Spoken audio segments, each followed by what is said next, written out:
오늘도 무사히 하루 보내셨습니까? 뉴스와이드 이상훈입니다. 윤석열 대통령의 체포영장 집행을 둘러싸고 큰 혼란이 벌어지고 있습니다. 1차 시도에 실패한 공수처가 체포영장 집행을 경찰로 넘겼지만 막상 경찰은 법률적 논란이 있다면서 사실상 거부했습니다. 자, 한편 윤 대통령에 대한 탄핵 심판 첫 재판인 변론기일이 오는 14일 시작됩니다. 이날 윤석열 대통령이 직접 출석할지 지금 관심이 보입니다. 자, 이런 주제들과 함께 저는 1분 뒤에 돌아오겠습니다.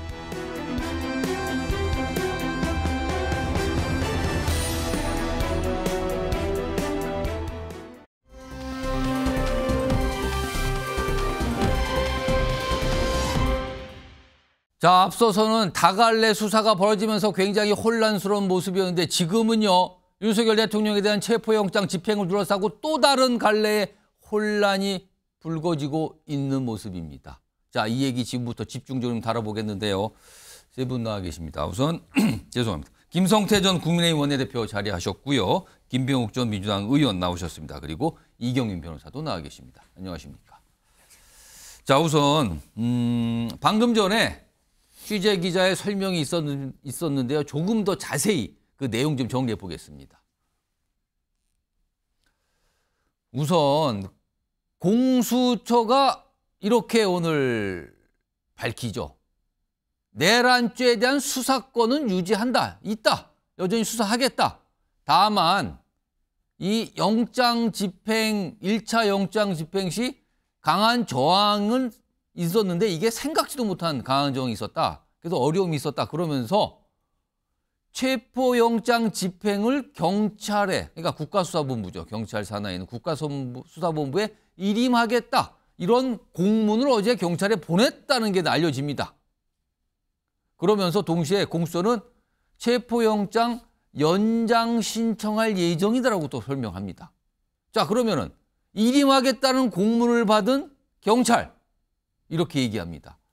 이거 공문 받아봤는데요. 법률적으로 좀 논란이 있어서 이렇게 얘기를 합니다. 그러면은 이 그대로, 일임한 그대로 집행은 어렵다는 뜻이 돼요. 자, 그러면요. 여기서 질문이 나옵니다. 체포영장만, 수사권, 내란죄에 대한 수사권은 공수처가 유지하고 있습니다. 갖고 있다고 얘기하면서 동시에 체포영장 집행만 경찰에 일임하겠다. 이게 법적으로 가능한 거라는 거죠. 자, 이와 관련해서 오늘 경찰 쪽에서 뭔가 얘기 좀 하죠. 들어보겠습니다. 오늘 07시경 공수처로부터 체포영장 및 수상영장 집행 지휘 공문을 접수했습니다. 이후 내부적인 법률 검토를 거쳐 공수처의 집행 지휘 공문은 법률적 논란이 있는 것으로 판단했습니다. 이에 따라 체포영장 집행에 대해서는 공수처와 계속 협의해 나가겠습니다. 자, 이경윤 변호사? 네. 그러니까 수사권은 그대로 갖고 있겠다, 내란죄에 대해서. 다만 그 내란죄와 관련된 체포영장 집행은 경찰로 넘기겠다. 경찰에서 해주세요. 일임한다. 그러니까 일각에서는 체포영장 집행은 따로 떼서 지금 경찰을 주는구나 이런 얘기 나오는데 이게 법적으로는 지금 가능합니까? 그러니까 지금 공수처에서 이제 논리를 대고 있는 게 형사소송법에 기해서 이 어쨌든 영장을 집행하는 데 있어서 사법경찰관에 대해서 지휘를 할 수 있다. 이 부분을 준용을 할 수 있다. 이렇게 주장을 하고 있는데 근데 이 주장에서 나아가서 이제 판단을 하게 되면 2021년에 검경 수사권 조정이 있었거든요. 그 수사권 조정을 하는 과정에서 검사가 이 영장 집행을 지휘를 할 수 있는 부분에 대해서 이 조항이 삭제가 됐습니다. 그렇기 때문에 이 근거 규정이 없는 것이고 그럼에도 불구하고 이 형소법의 규정에 준용해서 이렇게 무리하게 지금 이 영장을 집행을 할 수 있는 부분에 대해서 이렇게 이제 뭔가 근거를 주장을 하면서 가게 되면 그럼 이 공문이 살아있는 상태에서 만약에 경찰이 영장 집행을 해야겠다면 이거는 이제 어떻게 보면 이것도 공무원이 이제 국가권을 남용했다. 이렇게 이제 될 수가 있는 부분이거든요. 그러다 보니까 어쨌든 쉽게 말씀드리면 권한 자체가 그게 법적 근거 자체가 없는 상태에서 무리하게 지금 집행을 요구를 한 것이다. 그렇게 이제 보시면 될 것 같습니다. 지금 이 얘기가 알려지자마자 윤석열 대통령 측의 반응이 바로 나왔거든요. 그 반응 중에 나온 표현이 무슨 하청이냐 이런 표현이 들어갑니다. 화면 좀 보겠습니다. 그 내용 좀 정리해 보죠. 이런 반응입니다. 윤곽근 변호사가 이제 언론에 이렇게 설명을 좀 한 건데요. 공수처 영장 집행 하청은 또 다른 불법 행위다. 경찰이 위법한 영장 집행 나설 경우 강력한 법적 조치 취할 것이다. 이렇게 또 문제를 삼고 있는 거예요. 자, 그러자 이게 혼란처럼 비춰지잖아요. 영장 집행을 놓고 지금 이러고 계속 윤석열 대통령 측에서는 다 반발하는 상황에서 지금 굉장히 혼란스럽게 가고 있는 건데, 자, 그런데 이 내용이 알려진 뒤에 정치권을 중심으로 조금씩 어떤 시각이 하나 나옵니다. 그러니까 공수처는 일임합니다. 그러나 경찰은 아이고 법적으로 조금 논란이 있어서 어렵겠는데요. 약간 이런 입장이 가까우잖아요. 그런데 이 상황에 대한 어떤 배경이 혹시 있는 거 아니냐라는 거죠. 화면으로 정리해 보죠. 바로 이 내용입니다. 1차 집행 시도 때 지난 3일이죠. 이때 당시에는 공수처가 주도했고요. 경찰이 지원하는 상황이었어요. 집행을.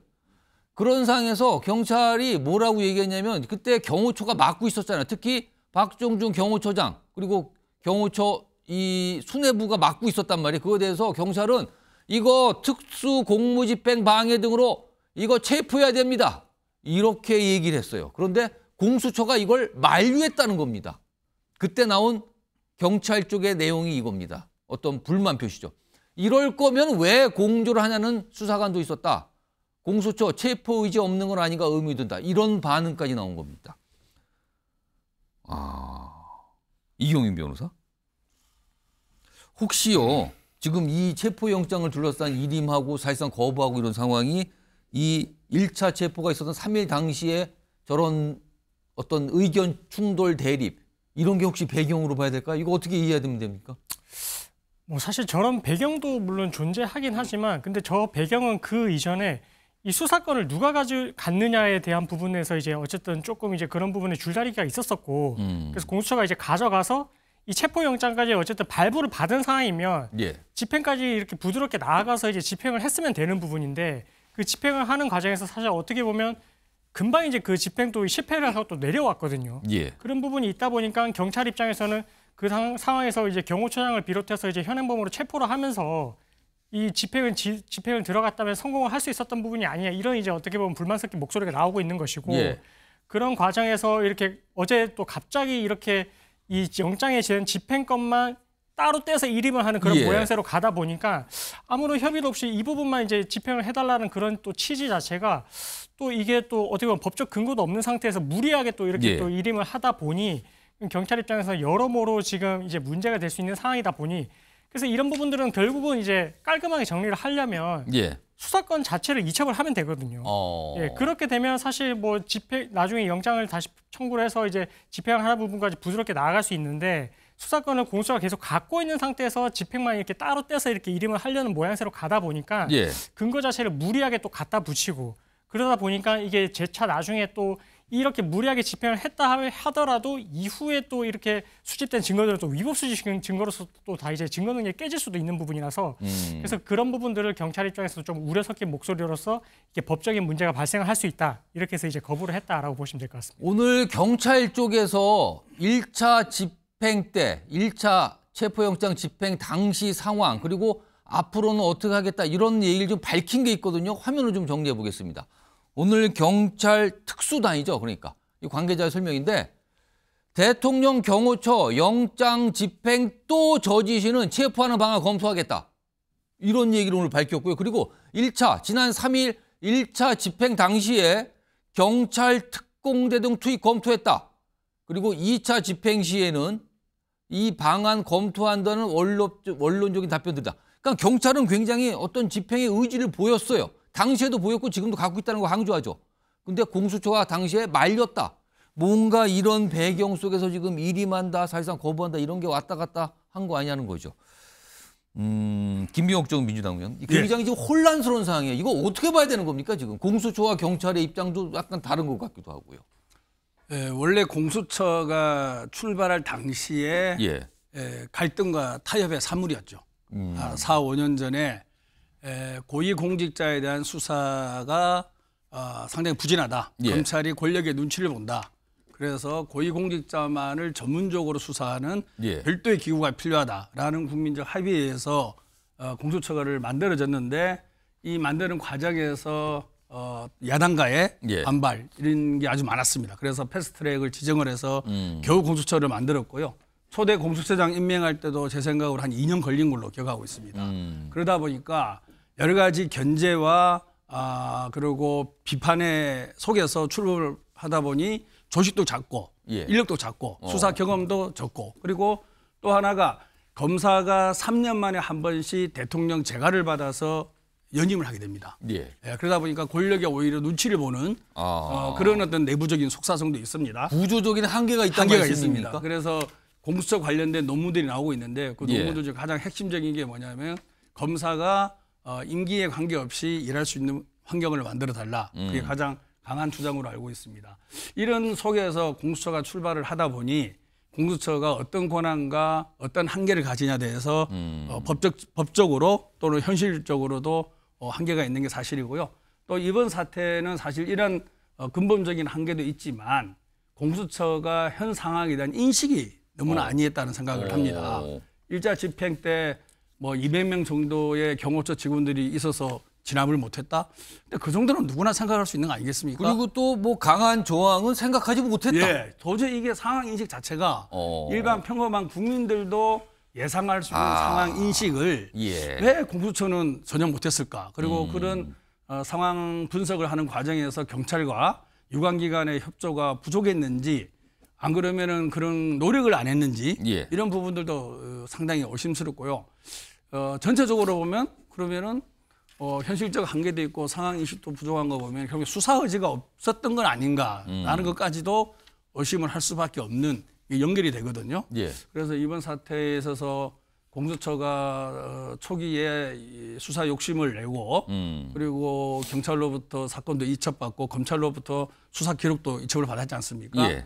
이런 욕심에 비해서 현재 한계와 그다음에 의지 그리고 능력 이런 부분에서 상당히 실망감을 주고 있고 빨리 이 사태를 하루에 종결하라는 국민의 여망에 예. 아주 실망을 주는 원인을 제공했다라는 부분은 부정할 수 없을 것 같습니다. 자, 이 체포영장 집행을 둘러싼 이 굉장히 혼란스럽게 가는 이 상황 속에 윤석열 대통령 측에서 이와 관련돼서 오늘 얘기를 좀 꺼내놓은 게 있어요. 그 내용 좀 들어보겠습니다. 아직은 수사기관으로서는 수사 사례나 인력 면에서 정말 걸음마 단계에 불과한 그러한 기관입니다. 검찰로서도 정말 하기 힘들 정도의 방대한 수사입니다. 그러한 수사를 공수처가 어떤 욕심을 좀 아주 과도하게 상식 밖으로 이렇게 지금 내서 이렇게 내란죄를 수사하겠다고 참 덤비는 꼴입니다. 어떻게 보면 굉장히 지금 공수처가 뭐 여야도 그러지만 지금 윤석열 대통령 측에서도 무슨 꼴이라는 표현 이렇게까지 나올 정도로 지금 지적을 받은 상황이 돼버렸는데 김성태 전 원내대표께는요. 지금 내란죄 수사권 문제도 그렇고요. 체포영장 집행도 지금 윤석열 대통령 측에서 계속 문제 제기하면서 파고들고 있거든요. 그렇습니다. 공수처가 너무 정교하지 못한 거 아니야 이런 지적도 계속 나옵니다. 지금. 그렇습니다. 이 오락가락한 이 공수처가 되려 지금 이제 12.3 비상계엄 사태를 하루속히 이걸 이제 법적으로 헌법적으로 다 해결하고 평온한 일상이 또 유지돼서 대한민국의 이런 국가적 불확실성이 빨리 제거되고 이 쉽게 말하면 지금 이 경제위기가 잘못하면 금융위기로까지 갈 수 있는 상황인데 얼마나 지금 걱정스러운 현실에 하루하루를 보내고 있습니까? 그러니까 이게 공수처법이 만들어질 때 그 자체부터 이거는 무리한 법이었어요. 처음부터. 대한민국 검찰 체제가 이 기소권은 완벽하게 검찰이 보유하고 있는데 이 공수처는 어중중하게 고위공직자라는 이 수사기관을 별도로 만들어가지고 그리고 처음 만들어놓고 뭐 2년 동안 아까 임명도 보냈다는 이야기 했잖아요. 그리고 이 공수처법의 이 종말은 이런 식으로 올 거라는 걸 이미 전문가들은 웬만큼 예견이 됐어요. 결론은 이게 뭐 아닌 말로 체포영장 발부는 공수처가 받았는데 공수처가 이 체포영장을 발부받아갖고 일자영장 체포영장 집행하다가 안 되니까 경찰 니네들이 이 체포영장 이거 집행하는 부분만 이걸 니네들이 해봐. 그러니까 이거는 뭐 한마디로 하도 그러니까 원청에서 그러니까 위험한 일이고 또 이문이 많이 남지 않는 일은 하도 업체에게 퍼넘기듯이 위험한 일이니까 이렇게 비유를 하시네요. 그러니까 예. 이제 그럴 때 이렇게 되면 또 산업재해 나오면 중대재해법에 처벌받아야 되잖아요. 원청이. 그러니까 공수처가 지금 와서 자신들이 감당하지 못하니까 그걸 경찰 니네들이 그냥 모든 걸 일임해 줄 거니까 체포영장 이거 들고 와서 집행해봐. 예. 말이 되는 짓을 한 겁니까? 이건 대단히 부적절한 잘못된 행위를 한 거예요. 예. 그러니까 누울 자리를 보고 누워야지 공수처가 예. 처음부터 검찰 같은 경우는 중앙지검 고검장이 이렇게 반장이 돼가지고 예. 본부장이 돼가지고 그 강력한 수사 체질을 갖다가 구축하고 이미 김용현 당시 국방장관 예. 이 사람부터 구속 수감하면서까지 쭉 속도를 내고 있었는데 어느 중간에 그냥 공수처가 우리가 할 거니까 전부 사건 잊혀버려. 예. 또 경찰 지금 이제 이 공수처는 공수처법상의 내란죄에 관해서는 쉽게 말하면 수사할 권한이 없어요. 대한민국 헌법 체계에서는 이 내란죄에 대해서는 오직 경찰만 할 수 있는 겁니다. 지금이라도 저는 늦지 않았어요. 공수처법 자신들의 한계 또 감당하지 못할 이 내란죄의 수사를 그 무게를 자신들 이겨내지 못합니다. 또 더군다나 일국의 대통령을 갖다 내란죄로 다투는 마당인데 예. 이걸 앞으로 수사 조금이라도 절차적 문제 하자가 생기면 나중에 큰 문제가 되는데 알겠습니다. 지금이라도 바로 잡아야 되죠. 이런 상에서요. 지난 3일 1차 체포영장 1차 집행 시도 당시 상황에 대해서 오늘 경찰이 좀 몇 가지 설명을 내놨는데 그중에 하나가 사병 얘기가 있습니다. 일반 사병. 화면 좀 보죠.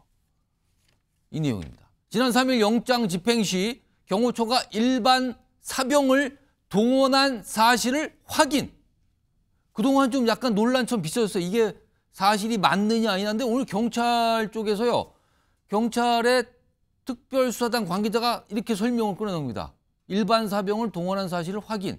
현장에서 증거 채증했고 어느 정도 동원한 것 확인했다 그랬어요. 이영민 변호사. 지금 대통령 관저를 경호하고 있는 3중 경호거든요. 그러면은 가장 초근접으로는 경호처가 있고요. 대통령 경호처.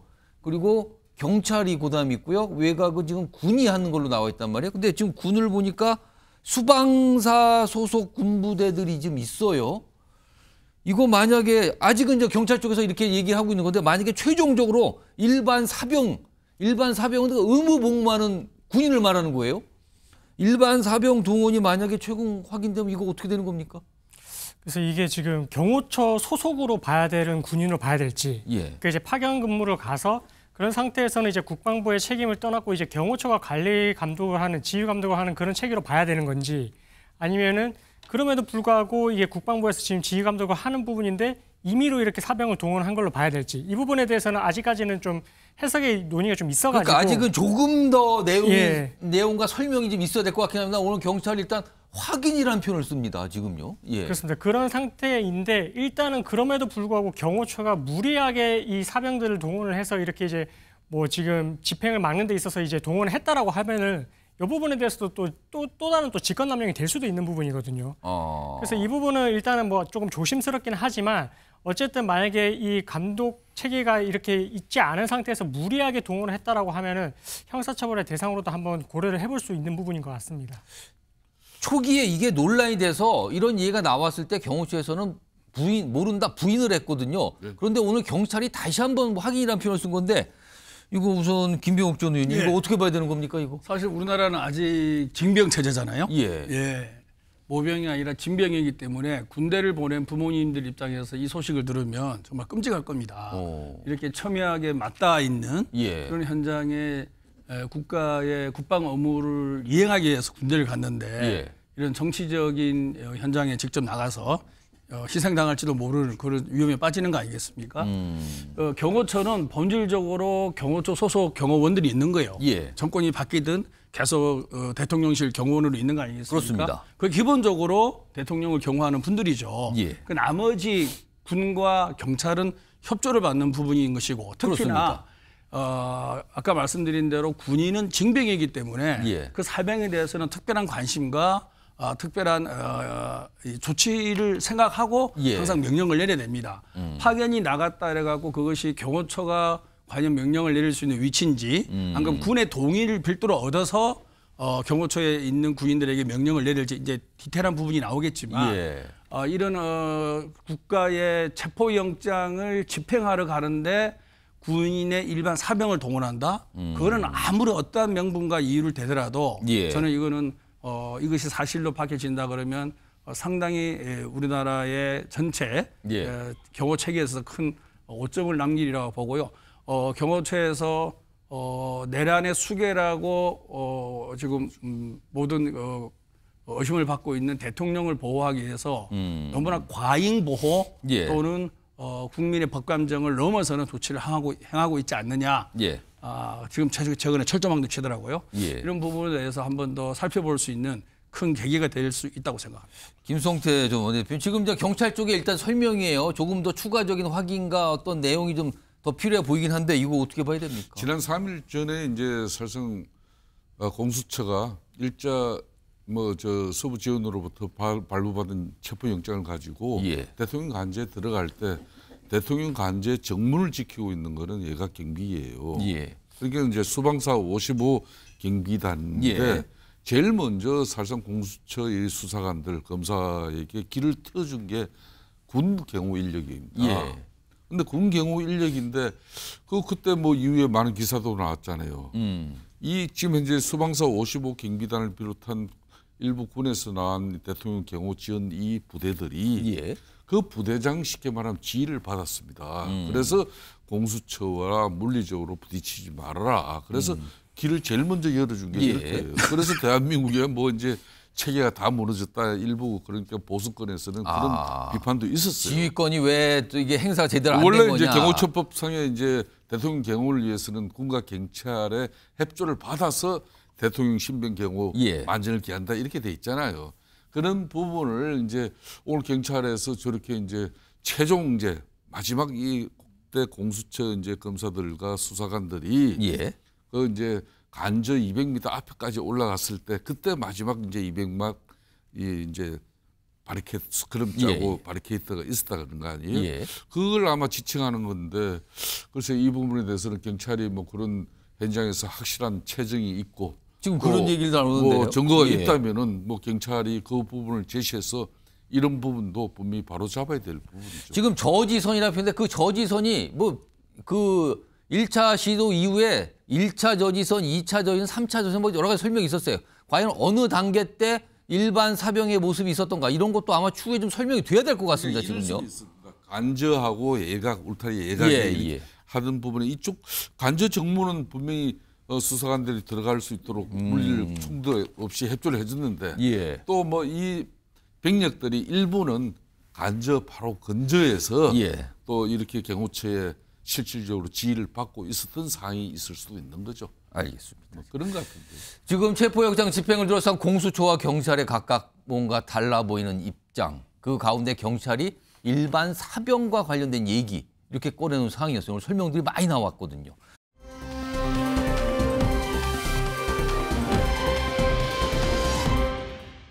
이런 가운데 아까도 잠시 말씀드렸지만 공수처 지금 여야로부터 다 비판을 받고 있습니다. 지금요.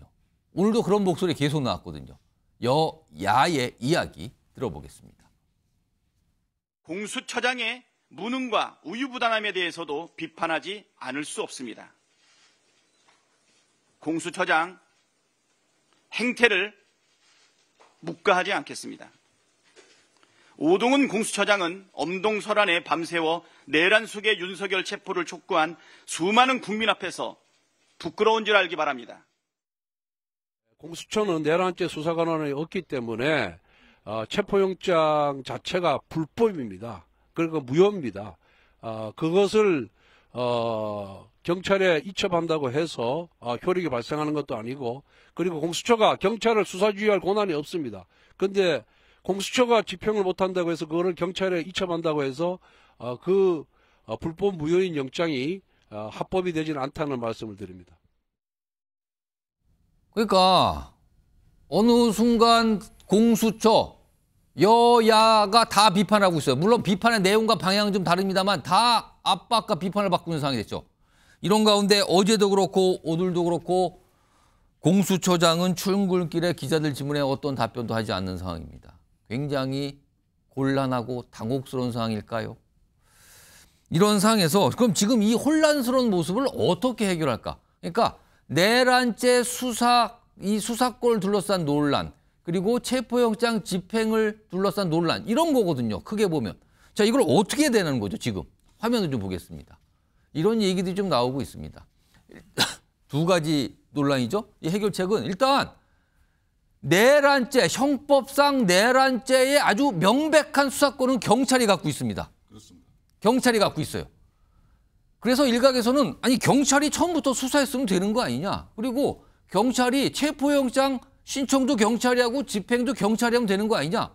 그러니까 나오는 얘기가 뒤늦게 나온 얘기가 윤석열 대통령에 대한 이 내란죄 혐의 수사를 공수처가 아닌 경찰이 담당하게 되면 어떻게 되는 거냐. 이 얘기가 나오는데 우선 김성태 전 원내대표.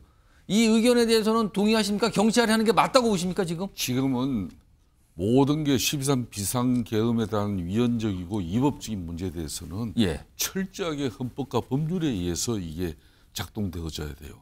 어떤 경우든 정치적이라든지 수사 주체들 간의 경쟁에 의해서 뭐 어떤 이번 공수처처럼 공수처법에 이 내란죄에 대해서 수사할 내용이 전혀 담겨 있지 않아요. 그럼에도 자신들이 하겠다.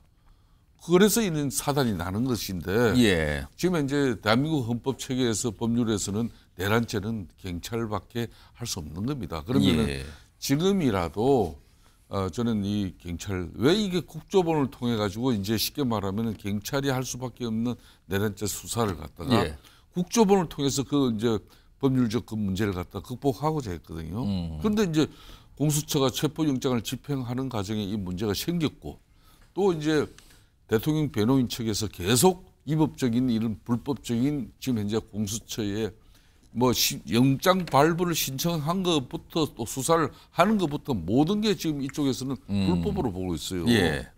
그렇기 때문에 이거는 나중에 일국의 대통령을 갖다 심판하는 문제, 법률적으로 심판하는 문제이기 때문에 나중에 여기에 승복을 하지 않으면 결국은 양 진영에 그 엄청난 혼란이 발생할 수밖에 없는 겁니다. 그렇기 때문에 지금이라도 정확하게 경찰청이 수사하게 돼 있으면 경찰이 하는 거예요. 다만 이게 이런 게 이제 수사 주체들 간에 경찰은 이제 검사를 지휘를 받아야 되는 거죠. 그렇죠. 결국은 경찰이 수사를 하더라도 결국은 기소, 영장 청구는 검찰이 할 수밖에 없는 거죠. 그런 문제점 때문에 경찰도 공수처에 이렇게 같이 올라타가지고 검찰 니네들 뭐 내가 직접 지휘 받으면서 내란죄 수사는 하기 싫다 이런 건데 그러면 안 되는 거죠. 지금부터라도 정상적으로 경찰이 이 수사 가져가가지고 공수처도 내놔야 됩니다. 그렇게 해서 경찰이 수사하면서 검찰의 수사 지휘 받으면서 검찰은 또 경찰이 조사한 이 내용 기반으로 영장 청구하고 또 기소할 때는 정확하게 기소하면은 이게 제대로 된 헌법과 법률로 해서 작동이 되는 거예요. 아까 방금 전에 이제 이 국조본인데 국조본이나 공조본을 말씀하신 거죠? 공조수사본. 공조본. 알겠습니다. 바로 잡겠습니다. 김병욱 전 의원께서는 결국은 이 여러 가지 논란을 해소하기 위해서는 경찰이 수사권을 갖고 있는 게 명확하니 경찰 쪽에서 지금 윤석열 대통령 내란 혐의 수사를 다시 진행해야 된다 이렇게 판단하십니까? 뭐 현재로서는 유력한 대안 중에 하나인 것은 분명한 것 같아요. 아까 우리 김성태 의원님께서 말씀하셨다시피 이제 경찰이 수사를 했을 때 검찰이 이제 영장 청구권이 있으니까 검찰과 경찰이 협조 관계 이런 것들이 껄끄러웠던 거죠. 그래서 이제 협조가 안 됐는데 사실 초기부터 차라리 합수본을 구성했으면 어떻겠냐는 얘기도 있었습니다. 초기부터. 검찰까지 들어오는 거죠. 그러니까 그 공수처, 그다음에 경찰, 검찰. 그러면 이제 문제가 다 해결되는 거죠. 근데 합수본이라도 공조본이라는 걸 꾸렸잖아요. 그래서 이제 검찰은 빠지고 수사 기록만 넘기고 공조본만 된 건데요. 그리고 사실 특검 얘기도 많았죠. 그런데 이제 국민의힘의 합의가 안 되다 보니까 특검이 계속 거부권 행사가 된 거 아니겠습니까? 지금도 국회로 다시 넘어가 있죠. 지금. 국회로 넘어가 있습니다. 그래서 사실은 원래 제대로 하려고 그러면 경찰의 한계, 그다음에 기존의 검찰의 어떤 권력 지향적인 모습 이런 모든 것을 반성하고 종합적으로 본다 그러면은 특검이 가장 좋았다고 생각하고요. 그다음에 합수본 예. 뭐 이런 형태로 갔으면 어떻겠냐라는 게 생각이었습니다만 현행 여야 의석수라든지 이런 한계 때문에 예. 안 된 겁니다. 그리고 이제 공수처가 수사를 시작했는데 수사 의지라든지 역량이라든지 상황 판단 능력이라든지 이런 부분이 미진한 부분이 드러난 이상은 빨리 대안을 만들어서 국민들의 불안감을 해소를 시켜주는 것이 가장 바람직하고 그중에 유력한 방법 중에 하나가 이제 경찰에서 내란죄를 수사를 하고 예. 다만 아까 말씀드린 대로 검찰의 영장 청구권의 협조를 어떻게 잘 받을 거냐라는 건데요. 저는 이런 큰 사안에 대해서는 검찰도 자기 권한보다는 국가의 문제를 빨리 해결하기 위해서 예. 경찰과 협조를 잘해서 이 문제를 해결할 수 있다라고만 한다 그러면 현재로서는 가장 유력한 방법 중에 하나가 아닌가 싶습니다. 그러니까 지금 경찰이 내란죄 혐의에 대해 수사를 하더라도 기소권은 또 검찰이 갖고 있거든요. 이런 상황을 좀 설명해 주셨는데 이용민 변호사. 자, 그럼 근본적으로 다시 질문이 나오는 게 처음부터 왜 공수처가 이 내란죄 혐의 수사에 나섰는가에 대한 질문이 또 나와요. 공수처가 초기에 왜 나섰다고 보십니까? 공수처법 24조에서 어쨌든 이게 수사기관 간에 이렇게 뭐 관할이 수사권이 문제가 됐을 때는 예. 이첩 요청을 할 수 있다라고 해서 이제 그것도 가져간 권한이 거는- 있는 거죠. 이첩 요청은. 그렇습니다. 그렇게 해서 이제 끌고 갔기 때문에 그래서 그 상태에서는 어쨌든 빠르게 뭐 진행이 돼서 이제 어쨌든 교통 정리가 되는 걸 이제 국민들도 바라고 있었고. 그럼 초기에 공수처는 이 내란죄 수사에 대해서 자신이 있었던 걸까요? 그러면은? 근데 뭐 그 당시까지만 해도 어쨌든 먼저 이렇게 수사를 치고 나가면은 뭔가 이제 계속해서 이제 진행이 될 줄 알았고 그 집행에 대해서 말을 하는 걸 들어봤을 때는 이렇게까지 반발을 할지를 몰랐다라는 식의 이제 발언을 했거든요. 그러니까 뭐 이 뒤에 이루어지는 이런 뭐 영장 발부 이후의 과정들에 대해서까지 모두 다 예견을 했던 건 아닌 것 같습니다. 예. 그런 상태에서 어쨌든 뭔가 이제 처음부터 치고 나가려고 했는데 그러다 보니까 이렇게 이제 계속해서 이제 잡음이 나오고 이 시간만 또 지체되는 그런 또 결과가 되지 않았나 좀 이렇게 추측이 되고 있습니다. 알겠습니다. 오늘 뭐 오전부터 또 혹시 집행이 있는 거 아니냐. 오늘 시한 마지막이었거든요. 체포영장 이 집행 시한. 그래서 예정이 있었지만 그 집행은 어떤 모습은 없었고 대신 경찰과 공수처 간에 어떤 게 오가는 내용 이런 경우를 집중적으로 조명을 받았어요.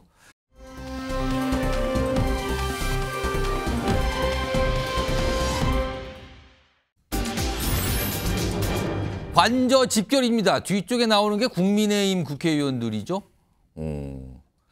오늘 새벽부터 이른 시간부터 관저 앞에 모였어요. 일단 그 관련된 모습이 영상으로 준비되어 있습니다. 확인해 보시죠.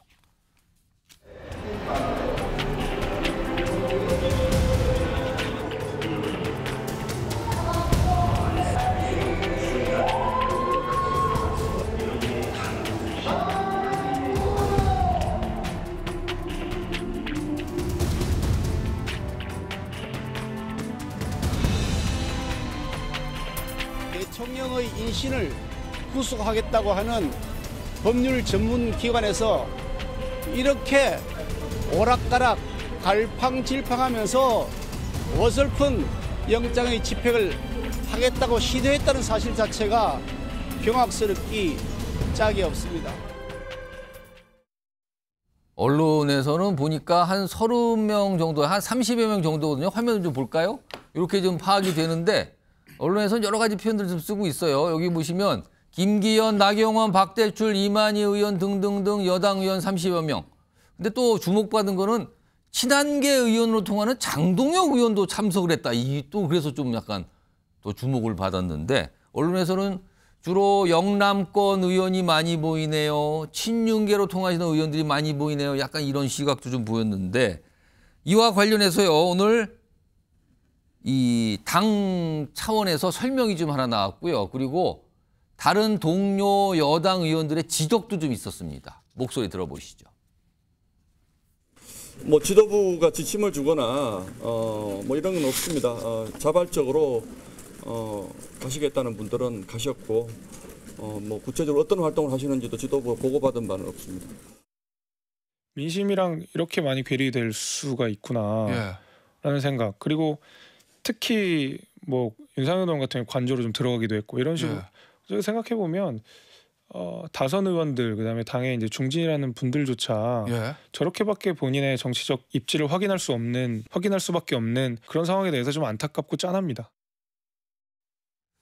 김성태 전 원내대표님, 오늘 관저 앞으로 이제 30명이 넘으니까 뭐 집결했다는 표현을 써도 될 것 같아요. 여당 의원들 이렇게 모이셔서 저렇게 얘기하고 뭐 여러 가지 뭐 또 비판적 입장 내고 했는데 이거 어떻게 보시고 계십니까? 저는 공교롭게 어제 간밤에 이제 후배 의원하고 통화를 하면서 저 내용을 제가 뭐 조금 일찍 알게는 됐습니다. 통화를 한 그 후배 의원이 저 자리에 가셨습니까? 갔습니다.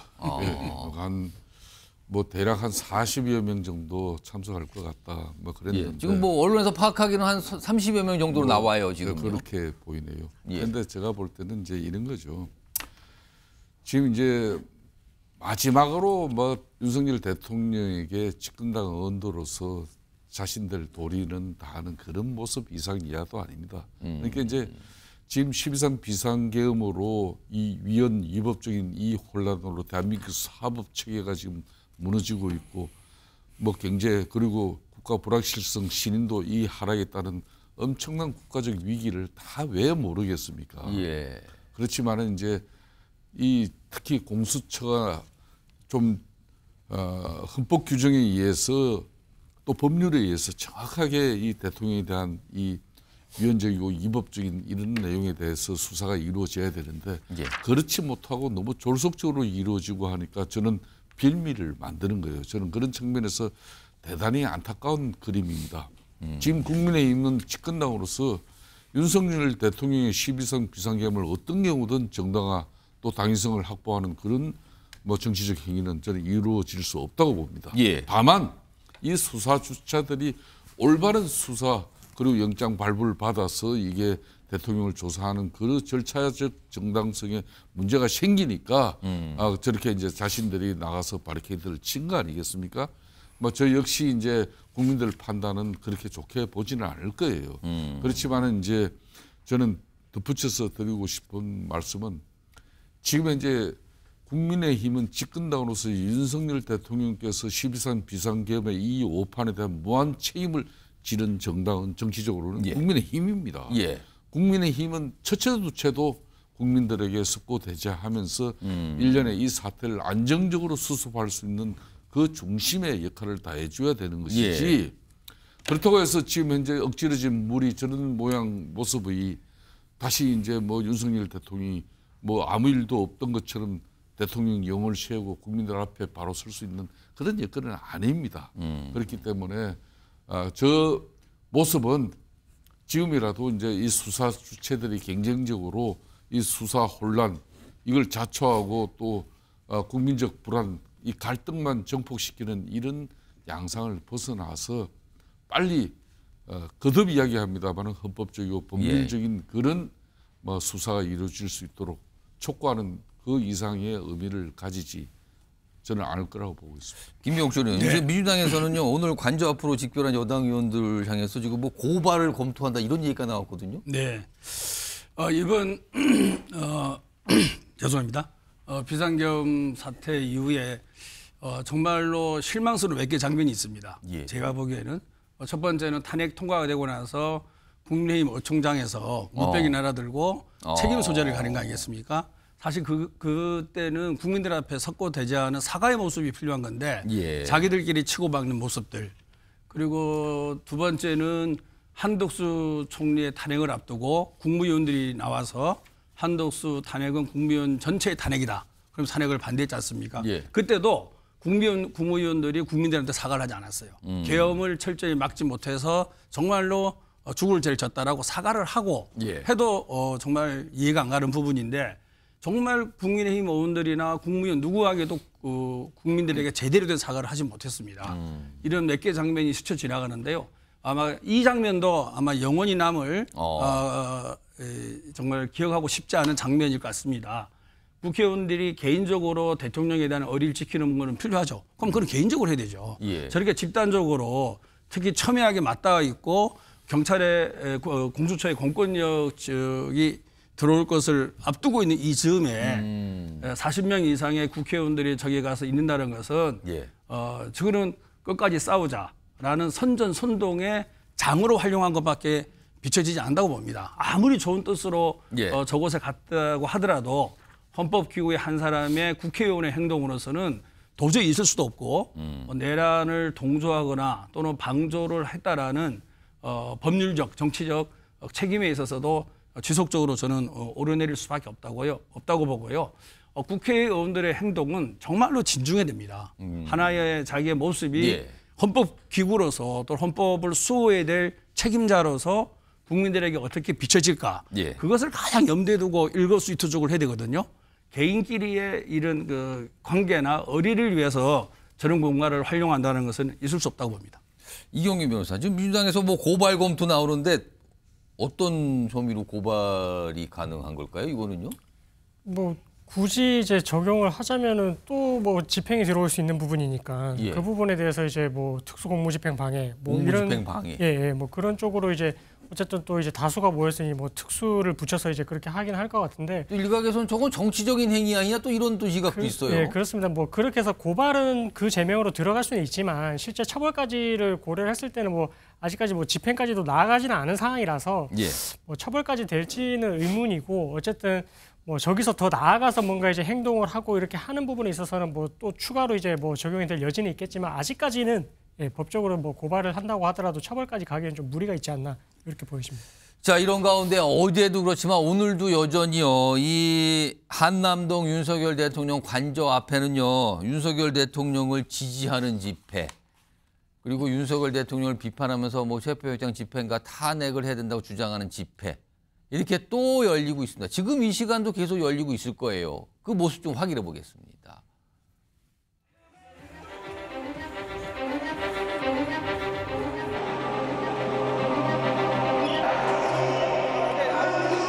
대한민국을 난장판 만드는 게 아니라 어떻게 이렇게 급속도로 어떻게 대통령을 끌어내고 구속을 시키려고 그래요. 말도 안 되는 거죠. 당연히 해야죠. 지금 이렇게 시민들 앉혀놓고 있는 것 자체도 말이 안 되고.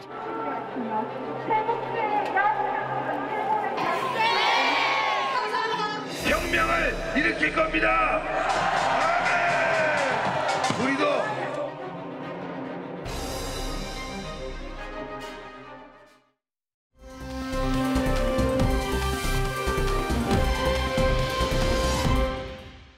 자, 이런 상황에서요. 요즘에 정당 지지율 조사 중에서 약간 눈길을 잡는 이 수치들이 나왔어요. 화면 좀 정리해 보겠습니다. 여야, 민주당과 국민의힘, 국민의힘과 민주당만 따로 떼서 이게 지지율 조사한 게 리얼미터에서 나왔는데요. 이게 보면 11월부터 올해, 그러니까 지난해 11월부터 올해 1월까지 최근까지 조사인데 한번 쫙 보세요. 저기 보시면 12월 1주, 2주죠. 요 사이가 이제 계엄 사태가 벌어졌던 때잖아요. 그때 보시면 그때를 계기로 국민의힘 지지율이 떨어지고요.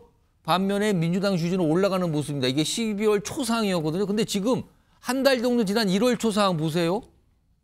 국민의힘 지지율이 올라갑니다. 지난해 말부터. 그리고 오늘 공개된 내용은 34.4로 전주 대비 3.8%포인트 올라갑니다. 반면에 민주당 지지율은 조금 내려가면서 하락세로 보이는 걸로 보이죠. 밑으로 향하고 있어요. 이런 현상이 지금 정당 지지율에 나타나고 있어요.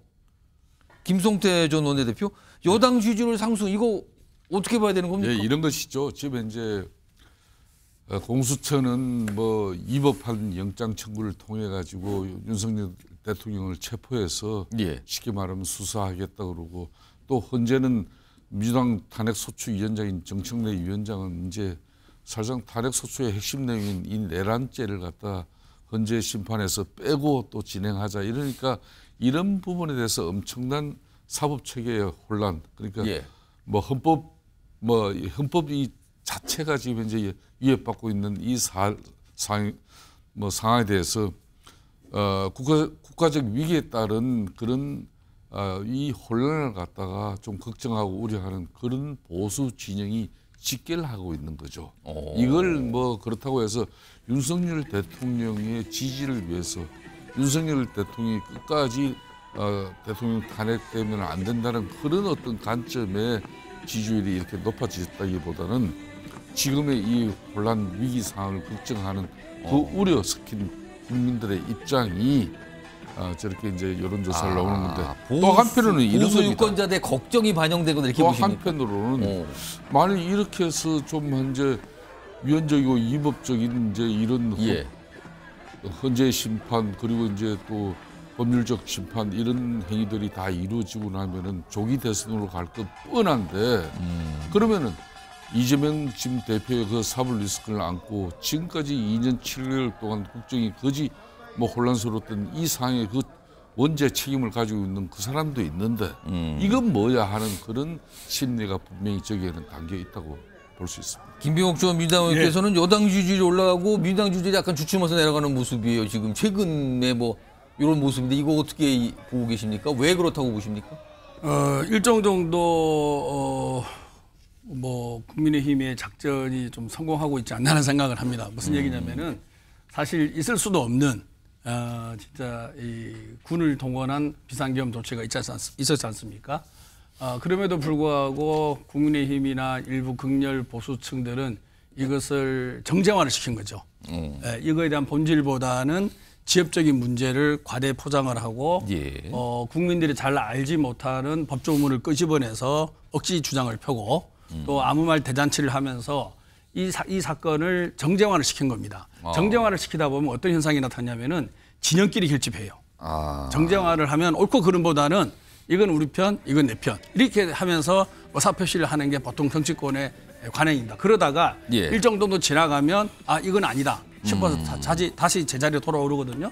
저는 이 사태가 처음에 정말로 충격과 대한민국을 어떻게 만든 나라인데 이럴 수 있을까라는 그런 분노가 쭉 이어져 오다가 국민의힘과 보수층의 정쟁화에 의해서 잠시 멈춰지고 있는데요. 탄핵 심판 절차가 개시가 되고 그다음에 수사가 진행이 되고 조금 진정되면서 역시 이거는 정말로 엄청나게 잘못된 일이고 역사 심판을 받을 일이다. 그리고 다시는 우리나라에 이런 일이 있어서는 안 된다라는 국민적인 합의와 뜻이 여론조사로 잘 모아질 거라고 생각하고 중요한 것은 이제 중도층의 움직임인데요. 아직은 중도층의 움직임은 저쪽으로 가고 있지 않다고 생각하고 있습니다. 알겠습니다. 지금 이 시각에도 지금 한남동 관저 앞에는요 집회들이 계속 열리고 있는 상황이군요. 지금 이런 모습, 지금 실시간 모습 보고 계십니다. 이게 제가 한마디로 마지막으로 한 말씀만 꼭 드리고 싶습니다. 대한민국의 많은 국민 유권자들은 이재명 대표의 이 사법 리스크 극복을 위한 그 수단과 방법을 가리지 않는 무소불위의 민주당 입법 권력의 그동안 행포에 대해서도 이 지금 12.3 비상계엄에 지금 윤석열 대통령의 헌법적 그리고 법률적 처분에 대한 그 반드시 한 대목을 지금 국민들은 보고 있다는 거죠. 어떻게 하는지. 그런 게 지금 이제 조금 이번 보수 진영 결집과 함께 좀 국정 운영 지지율이 조금 상승하는 그런 부분으로 볼 수 있습니다. 저도 한마디 안 할 수 없습니다. 잠깐 30초 드릴게요. 말씀하세요. 정치에서 가장 중요한 것은 국민의 지지인데요. 국민의 지지는 결국엔 총선의 표를 내고 있습니다. 지난 총선에서 우리 민주당이 다수석을 차지한 것은 윤석열 대통령이 그만큼 일을 못했기 때문에 민주당한테 표를 준 거 아니겠습니까? 근데 그거를 해석을 잘못해서 마치 민주당이 폭주하니까 내가 계엄을 해? 과연 어느 국민이 이해를 하겠습니까? 일을 못하는 윤석열 정부를 견제하라고 국민들이 표를 줬습니다. 그 표를 가지고 정부를 견제하고 정부를 더 잘하게끔 채찍질하는 게 야당의 역할이고 민주주의의 기본이거든요. 근데 그 기본을 무너뜨린 사람이 과연 누구냐? 그럼 윤석열이죠. 그 부분에 대해서 본과 말이 전도되지 않게끔 국민들이 잘 이해를 해주시면 감사하겠습니다. 알겠습니다.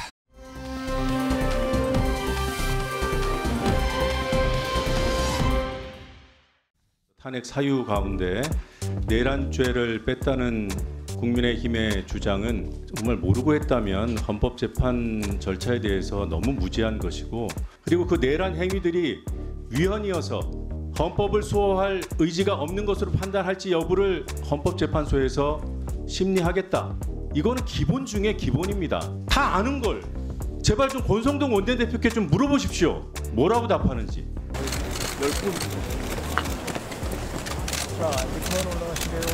만약 내란죄를 뺀다 그런다면은 탄핵 소추는 성립할 수 없는 것입니다. 대통령 탄핵 심판과 관련해서 지극히 편향적이고 불공정하고 편파적인 진행을 한다는 지적을 헌재에다가 했습니다. 법원에서 형사재판을 할 때 보통 2주에 한 번, 빨라도 1주에 한 번 하는데 1주에 2번씩 재판 진행한다는 것은 헌재가 예단을 갖고 재판을 편파적으로 진행하고 있다고 보는 것이 우리 당 의원들의 의견입니다. 자, 얼마 전에 두 번째 변론 기일, 그러니까 헌법재판소 탄핵 심판 관련된 변론 준비 기일. 그러니까 여기서는 준비 기일에 준비하는 재판이었죠. 뭐 쟁점도 정리하고 여러 가지 의견 들어보고 이런 건데 이게 끝났어요. 근데 이 자리에서 형법상 내란죄 이 부분이 윤석열 대통령 탄핵 소추안에 들어 있었거든요. 근데 이 부분을 국회 소추단에서는 이 부분은 좀 철회합니다. 이런 얘기가 나온 거죠. 그 이후에 공방이 치열하게 벌어지고 있죠, 지금요. 자, 우선 이와 관련된 내용 좀 정리해 보겠습니다. 오늘 헌법재판소가 뭐라고 설명을 좀 하죠.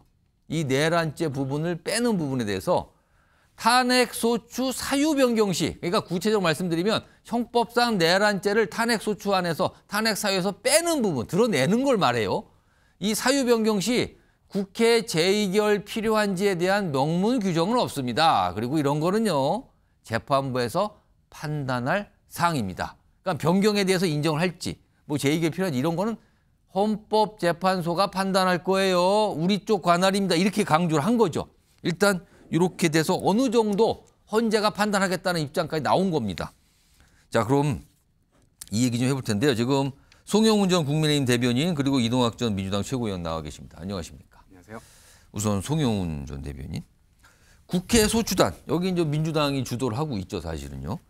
국회 소추단이 왜 탄핵 사유에서 원래는 있었던 형법상 내란죄를 철회한다. 이런 입장을 밝힌 겁니다. 진짜 이유가 뭐라고 보십니까? 그러니까 이게 법리적으로 가능하든 가능하지 않든 간에 우리 국민들께서 보시기에는 결국에는 이재명 대표 사법 리스크라고 불리는 그 범죄 혐의에 대한 재판들이 빨라질 것을 우려한 나머지 결국에는 어떻게든 탄핵 심판을 앞당겨서 조기 대선의 날짜를 하루라도 앞당겨 보고자 하는 그런 의도에서 비롯된 것이 아니냐.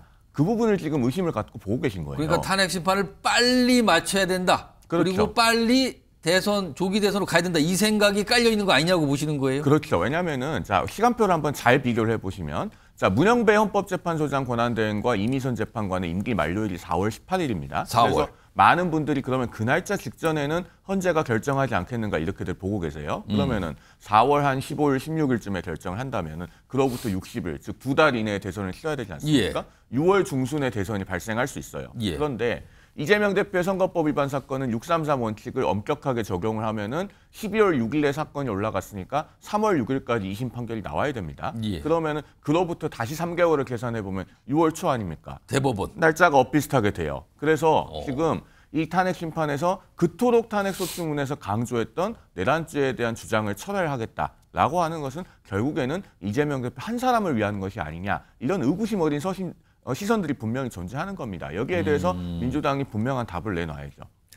자, 이런 상황에서 사실은 어떻게 보면은 국민의힘 내부에서는 이 내란죄 부분을 철회하는 부분에 대해서 굉장히 비판적 입장이 글쎄요 대부분의 이 정치인들 입에서 나오는 것 같아요. 특히요. 다음 좀 보겠습니다.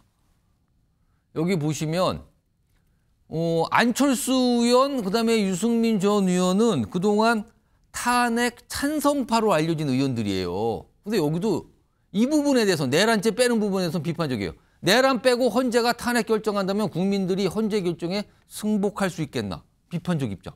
그리고 안철수 의원. 윤석열 대통령 탄핵 소추안에 내란죄 제외. 이거 국민 기망하는 처사입니다. 이재명 재판보다 대통령 탄핵 심판 앞당기려는 암수입니다. 숨겨져 있는 수라는 거죠, 지금요. 자, 이동학 전 민주당 최고위원이 보시기에는 국민의힘에서는 지금요 거의 보면 약간 뭐 다수가 지금 내란죄 빼는 부분에서 굉장히 비판적이거든요. 왜 국민의힘에서는 이 부분을 문제 삼고 있다고 보십니까? 글쎄요, 저는 헌재를 계속해서 압박하는 게 본인들의 재판에 도움이 되는지, 그렇게 도움이 된다고 생각하시는지 좀 의문스럽고요. 그렇게 하는 이유는 대선을 계속 뒤로 늦춰보려고 어떻게 해서든 꼬투리를 잡아가지고 문제가 있는 것처럼 만들려고 하는 그런 움직임 아닌가 싶습니다. 그 뜻은 탄핵 심판을 가능한 길게 가려는 의도다 이렇게 보시는 거예요? 그렇죠. 그러니까 마치 이것을 쟁점화 문제로 만들어서 5대5의 문제로 만들어 보려고 지금 노력하고 있는 거예요. 저는 좀 짠하다는 생각이 드는데 윤석열 대통령이 어찌됐건 민주주의를 파괴하고 거의 독재국가로 만들려고 했던 그 시도, 그 계엄령을 했던 그날 밤에 전 세계인들이 동영상으로 다 봤습니다. 근데 그것도 헌법에 대한 위반 문제인 것이지 내란죄를 뺀 것이 아니에요. 내란 행위는 그대로 남아 있는 겁니다. 그리고 헌법재판소에 간다 하더라도 이것이 형법에 관한 문제를 하는 것이 아니라 헌법을 위반했냐 안 했냐 이 문제를 살펴보는 거기 때문에 내란죄를 넣냐 안 넣냐는 사실상 핵심은 아닙니다. 내란 행위는 그대로 남아있거든요. 근데 일각에 나오는 게 그러면은 2차 탄핵 소추안이 통과된 거잖아요. 네. 그때 탄핵 소추안 때 조금 더 꼼꼼하게 해서 그 부분을 처음부터 아예 뺐으면 어땠냐라는 약간 뒤늦은 지적이 좀 있는데 그건 어떻게 좀 봐요? 글쎄요. 결과적으로는 그렇게 볼 수도 있겠지만 그래도 지금은 어쨌든 헌법재판소의 재판관들의 어떤 인식이나 이런 것들은 민주당이 어떤 조치를 취한다고 해서 이걸 빠르게 심판하고 국민의힘이 어떤 조치를 취한다고 해서 이걸 늦게 심판하고 저는 이런 거는 일어나지 않을 것 같습니다. 이미 헌법재판소 재판관들은 제가 느낄 때는 많이 화가 나 있는 것 같아요. 그래서 일정 부분 이런 부분들을 헌법을 좀 바로잡고 헌법이 유지되어야만 대한민국의 민주주의 근간이 흔들리지 않기 때문에 그런 지점에서 헌법재판관들은 역사와 어떤 자신들의 명분을 가지고 이것을 심판하려고 하고 있는 부분이어서 여야가 정쟁을 한다고 해서 정쟁으로 만든다고 해서 그 부분이 저는 뒤로 늦춰지거나 앞으로 당겨질 건 아니다 이렇게 봅니다. 근데 저는 이 부분을 좀 꼭 말씀드리고 싶은 게요. 헌법재판관들의 절차 진행과 결정은 당연히 존중돼야 합니다. 그런데 이 탄핵 심판이라고 하는 것은 대단히 국가적으로 엄중한 일 아니겠습니까? 그러면은 야당도 어떤 부분을 생각해야 하냐면요. 이 탄핵 심판에서 어떤 결과가 나오든지 간에 우리 국민들 중에 가능하면은 최대 다수가 이 결정에 승복하고 수긍할 수 있도록 하는 진행이 어떤 것인가. 이걸 깊이 고민해야 돼요. 방금 우리가 화면에서도 잠깐 봤습니다마는 국민의힘 내부에서 탄핵 찬성파로 불렸던 정치인들마저 지금 내란죄에 관한 주장을 철회하는 것은 문제가 있다라고 지적을 하고 있지 않습니까? 그 얘기는 결국에는 탄핵 소추에 찬동했던 세력 중에서도 일부는 다시 떨어져 나오고 있다. 분리되고 있다는 의미예요. 그러면은 이런 식으로 절차를 진행했을 때 그 결과가 나왔을 때 과연 국민들 중에 절대 다수가 승복할 것인가 아니면은 그 중에 일부는 끝까지 결정을 납득하지 못하고 승복하지 못해서 거리에서 계속 집회를 하고 이의를 제기하는 그룹으로 남을 것인가. 이건 정말 국가적으로 대단히 중요한 문제거든요. 지금 국회에서 압도적인 다수 의석을 가지고 있는 야당이 여기에 대해서 분명한 책임의식을 갖고 소추위원단도 마찬가지로 그렇게 절차에 임해야 될 필요성이 대단히 높다는 점 강조해서 말씀드립니다. 이동학 전 이런 건데요. 국민들께서 보실 때 이것이 국민들을 충분히 설득하기 위해서는 지금 시간이 필요하다는 말씀을 하신 거예요. 지금 이미 설득하고 말고 할 게 없이 지금 굉장히 다수가 탄핵이 맞다. 그리고 계엄령 한 거 분명한 잘못이다라고 판단을 이미 여론에서는 하고 있는 거 아닙니까? 이거를 이재명이기 때문에 이 대선을 뒤로 늦추려고 하는 시도를 국민의힘에서 하고 있는 건데 민주당 측에서는 이 탄핵 심판이 빨라야 된다라고 주장하는 이유는 국가를 정상화시켜야 되기 때문입니다. 빠르게 이 대통령이 지금 이 거리 상태인데 이것을 빠르게 정상화시키고 이 국가에 대한 어떤 전진을 계속 해나가야 되는 것 아니겠습니까? 그런 지점에서 국민의힘이 지금 목리를 부리고 있다. 이런 인식을 갖고 있는 겁니다. 사실 우리 이동학 최고위원의 말씀의 취지에는 저는 동의합니다만 실제로 지금 이재명 대표와 민주당이 보여주고 있는 최근의 정치 행태는 전혀 그렇지가 않죠. 나라의 안정의 회복이 시급하면은 왜 한덕수 대통령 권한대행을 탄핵소추해서 직무를 정지시키고 또 오늘은 이재명 대표가 최상목 권한대행에 대해서도 으름장을 놓는 발언을 공개적으로 하지 않았습니까? 이런 일련의 흐름들을 보면은 사실 말씀하시는 바와 실제 민주당이 하고 있는 정치는 굉장히 많이 동떨어져 있다라는 말씀을. 이동학 전 지금 한 30초 드릴까요? 뭐 반박하실 거 있습니까? 그러니까 그 아무리 권한대행이라 할지라도요. 본인이 해야 되는 일이 있고 하지 말아야 될 일이 있지 않습니까? 그런데 지금 제가 볼 때는 최상목 권한대행도 거의 섭정을 당하다시피 하거든요. 그러니까 이게 사실은 공정하게 그 자리에 있어야 함에도 불구하고 지금 그게 아니라 한쪽에 치우친 면에서 행정을 지금 바라보고 있단 말입니다. 그러한 지점에서 어떤 것은 하고 어떤 것은 안 하고 이게 일목요연하지가 않기 때문에 그 상황에서 헌법을 어기는 것이 있다. 그러면 당연히 누구도 탄핵 대상이 될 수 있다라는 말씀을 드립니다. 자, 이런 가운데 오늘 헌법재판소 향후의 재판 일정, 그러니까는 공식적으로는 변론 기일이라고 그래요. 따져보는 심판을 계속 여는 거죠. 그 일정에 대한 설명이 좀 나왔거든요. 들어보겠습니다. 재판관 8인은 일치된 의견으로 변론기일은 매주 화요일과 목요일에 진행하고 평의는 매주 1회 진행한다는 방침을 재차 확인하였다. 자, 화면으로 좀 정리 좀 해볼까요? 일단 날짜가 5개 날짜가 나왔죠. 탄핵심판 변론기일. 그러니까 간단히 말씀드리면 탄핵심판 재판 날이에요. 재판 날. 재판을 여러 번 해야 되잖아요. 근데 이거를 미리 다 예고를 했어요. 날짜를 다 잡았습니다.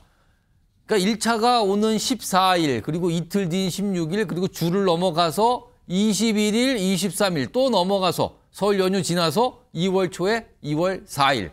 5차례 일단 잡아놨어요. 변론 기일을. 자, 그리고요. 이런 상황에서 윤석열 대통령 측에서 오늘 설명이 조금 나왔어요. 보면 이렇습니다. 언론을 통해서 나온 건데 윤석열 대통령이 직접 출석하는 여부는 이 변론기일에 이 재판에 직접 나오는 여부는 적절한 시점에 공개하겠다. 그러니까 앞서서 윤석열 대통령 중에서 윤석열 대통령이 직접 나서서 본인에 대한 어떤 입장이나 이런 걸 변론할 수 있다. 이런 얘기 가능성 비쳤거든요. 근데 언제 나올까? 근데 적절한 시점은 나중에 공개하겠다. 이겁니다. 이경민 변호사.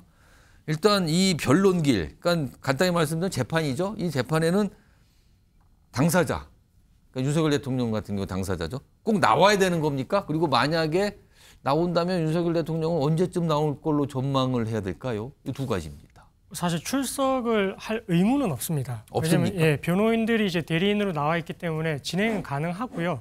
근데 다만 이제 어쨌든 이제 헌재에서 이 심판을 하는 게 대통령의 파면과 관련된 부분이기 때문에 그 중요성을 생각을 한다면 아마 윤 대통령 측에서 나서기는 나설 것 같습니다. 근데 그 시점과 관련해서 사실 문제가 되는 건 지금 어쨌든 체포영장이 또 발부돼 있는 상태이고 또 체포영장을 재청구해서 이제 기한을 또 연장을 할 거다라는 입장을 내세운 만큼 이게 혹시나 출석을 하는 과정에서 또 집행이 될 우려도 있거든요. 만약에 지금이 이 공수처가 받은 체포영장은 오늘 자정으로 끝나지만 좀 연장한다는 얘기가 나오거든요. 그러면 이게 또 늘어지거나 예를 들어서 아까 잠깐 얘기했지만 경찰 쪽에서 다시 수사를 하게 돼서 또 뭐 영장이 청구되면은 이게 살아있다 이거죠. 그 그렇습니다. 상황이. 네, 그래서 이제 영장이 살아있는 상태에서 언제든 집행을 할 수 있는 상태인데 그러면 이제 이거를 어쨌든 관저에서 나가는 순간 어느 과정에서 또 집행이 될지도 모르는 그런 또 불안함도 있을 수 있는 상황이라서 사실 이 부분에 대해서는 앞으로 체포영장이 어떻게 되고 집행을 할지 여부, 수사기관에서 어떻게 이제 입장을 나타내는지 그 부분까지 종합적으로 고려하는 후에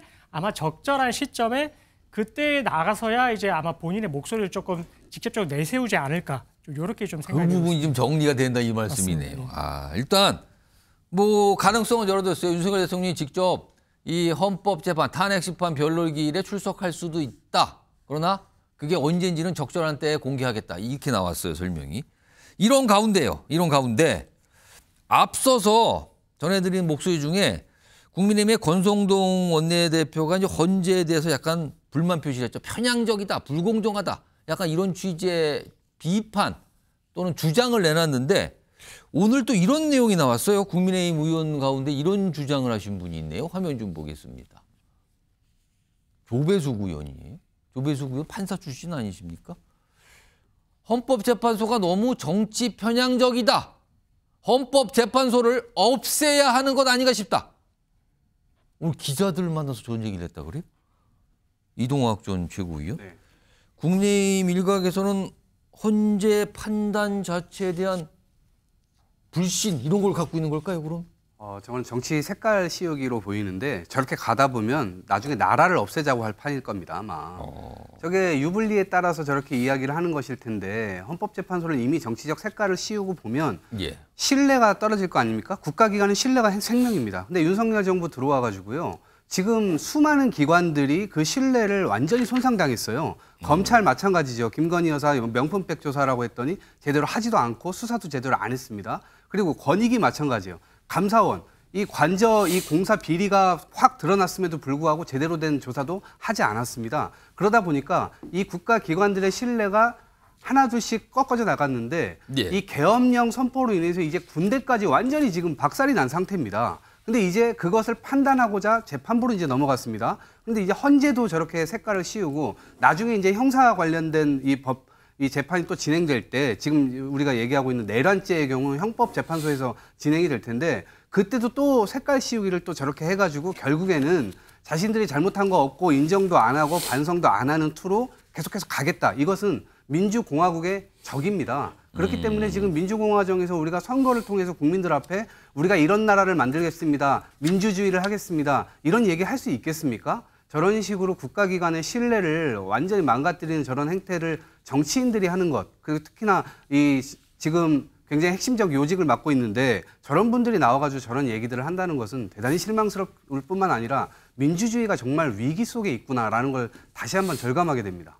국민의힘 내부에서는 헌재에 대한 지금 강한 불신을 갖고 있는 겁니까 지금? 아니, 저것은 이제 조배수 의원의 개인의 생각인 것이고 당연히 국민의힘 당 전체가 그런 시각을 갖고 있는 것은 아닙니다. 그리고 행여라도 저런 발언이 당내에서 어떤 공론이 되지 않도록 저런 흐름에 대해서는 일정한 제어가 필요한 것이 아닌가 하는 생각이 듭니다. 헌법재판소는 당연히 6공화국 헌법이 만들어낸 그 위대한 국민적인 그 헌법 개정의 산물 아니겠습니까? 그런 결실에 대해서 폄하하는 것은 적절하지 않고 다만 저런 발언이 만약에 계속된다면요. 국민의힘이 민주당과 다를 바 없다는 비판을 피하기가 어려워요. 왜냐하면 민주당과 다를 바가 없다? 아니, 왜냐하면 민주당에서도 지난번에 이재명 대표가 계속 재판을 받고 수사를 받고 하는 상황에서 툭하면은 뭐 검찰을 공소청으로 만들겠다. 그렇게 수사권을 완전히 빼앗겠다라는 식으로 기관 자체를 공격하는 발언들을 서슴없이 반복해오지 않았습니까? 그런 것들을 국민의힘에서도 계속 비판해왔기 때문에 똑같다는 그 우에 빠지지 않도록 저런 발언은 주의할 필요가 있다고 저도 생각합니다. 이용희 변호사, 지금 아까 달력 형태로 재판 일정 나왔는데 주 2회 재판이거든요. 2회 변론기래. 이거는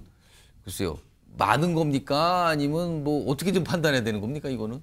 그만큼 이제 이 사안이 신속하게 판단이 돼야 된다라는 그런 헌재의 의지도 이제 헌재가 그럼 이걸 빨리 판단해서 속도 내겠다라는 게 저기에 나타나는 겁니까? 그런 부분들을 읽힐 수 있는 부분이고요. 그리고 저렇게 이제 기일을 많이 지정을 해놓고 이렇게 한다는 부분이 사실 헌재법에 근거를 해서 이제 하는 부분이기 때문에 저게 뭐 이제 아주 무리가 되는 그런 이제 진행 일정은 아닙니다. 아니고 가장 중요한 것은 이 사건의 탄핵 심판에 있어서 쟁점이 그렇게 복잡하지가 않습니다.